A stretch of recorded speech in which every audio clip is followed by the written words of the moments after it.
আমাদের কাজ হচ্ছে চেষ্টা করে যাওয়া, প্রাণান্তকর প্রচেষ্টা করা, আমাদের রোলটা আমরা প্লে করব, কিন্তু রিজিকের ফয়সালা করবে একজন, তিনি কে? ইন্নাল্লাহা হুয়ার রাজ্জাকু যুল কুওয়াতিল মাতিন। এটা নিয়ে চিন্তিত হওয়ার কিছু নাই প্রিয় ভাই এবং বোনেরা। আমরা আমাদের মায়ের পেটে থাকতেই এটা ফিক্স হয়ে গিয়েছে।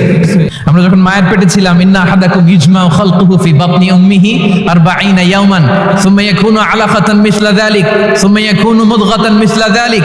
আমরা যখন মায়ের পেটে ছিলাম 40 দিনে আমরা নুতফা স্টেজে ছিলাম, 40 দিন আমরা আলাকা স্টেজে ছিলাম। আমার মায়ের জরায়ুর দেয়ালে আমি লেপ্টে ছিলাম। 40 দিন আমরা ছিলাম এ ভেরি লিটল ফ্ল্যাশ, একটা ছোট্ট গোশতের টুকরা।